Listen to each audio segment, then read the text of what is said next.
Oh, that's close and that's been given. শ্রীলঙ্কার বিপক্ষে টি-20 ও one day সিরিজে লড়াই হয়েছিল বেশ, তবে সাদা পোশাকের ক্রিকেটে বাংলাদেশের পারফরম্যান্স রীতিমতো হতাশ করেছে।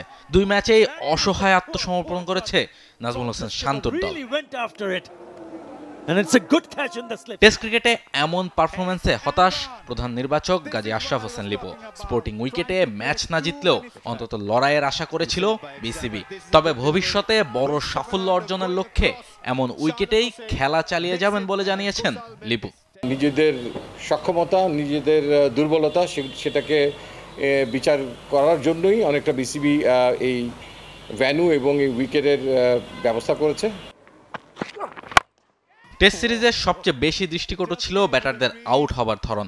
একই উইকেটে শ্রীলঙ্কার ব্যাটাররা রান বন্যায় ভাসিয়েছেন, অথচ বাংলাদেশের ব্যাটারদের ভুগতে হয়েছে। নিজেদের উইকেট বিলিয়ে দিয়ে এসেছেন কেউ কেউ। আউট হওয়ার ধরনগুলো ভালো ছিল না আমাদের ব্যাটসম্যানদের।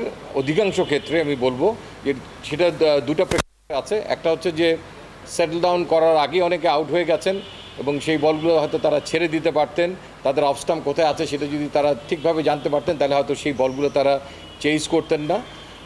অ্যাজ ওয়েল মানে সিচুয়েশনটাকে অ্যাসিস করে ফার্স্ট বলে অনেকে গিয়ে চালিয়ে দিয়েছেন, তারা সেটা হয়তো মোটেই আশাপ্রদ ছিল না। টেস্ট ক্রিকেটের ব্যর্থতা ভুলে গিয়ে বাংলাদেশকে এখন মনোযোগ দিতে হবে টি-20 ক্রিকেটে। বিশ্বকাপের আগে আর খুব বেশি সময় বাকি নেই প্রস্তুত হবার জন্য। নিজেদের তৈরি করতে জিম্বাবুয়ের বিপক্ষে এই সিরিজ খেলবে বাংলাদেশ দল। তবে প্রশ্ন উঠছে বিশ্বকাপে বাংলাদেশের দল নিয়ে। প্রতিবারই বিশ্বকাপের আগে দলে বেশ অদলবদল দেখা যায়, যা মূল আসরে ক্রিকেটারদের পারফরম্যান্সে প্রভাব পড়ে।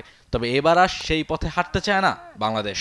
যদি কোনো মেজর ইনজুরি না হয় কিংবা অন্য কিছু না হয় তাহলে আমার মনে হয় যে আমরা ফোকাস থাকবো যে কাছাকাছি একটা দল নিয়ে আমাদের এই প্রিপারেশনটা শুরু করার জন্য। এবং যদি টেকনিক্যাল কারণে কাউকে রেস্ট দিতে হয়, 5টা ম্যাচ এরপরে খুব বেশি সময় নেই, সেটা কিছু জিনিস স্ট্র্যাটেজিক কারণে হতে পারে। বাট ডেফিনেটলি আমরা ফোকাস করার চেষ্টা করবো যে মূল দলটাকেই এই ম্যাচগুলো খেলার সুযোগ দেওয়ার জন্য যত কাছাকাছি থাকা যায়।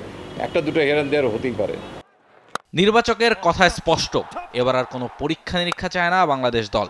বিশ্বকাপের জন্য সম্ভাব্য একটা দল ইতিমধ্যেই তৈরি করা হয়েছে, আর তারাই খেলবেন জিম্বাবুয়ের বিপক্ষে টি-20 সিরিজে।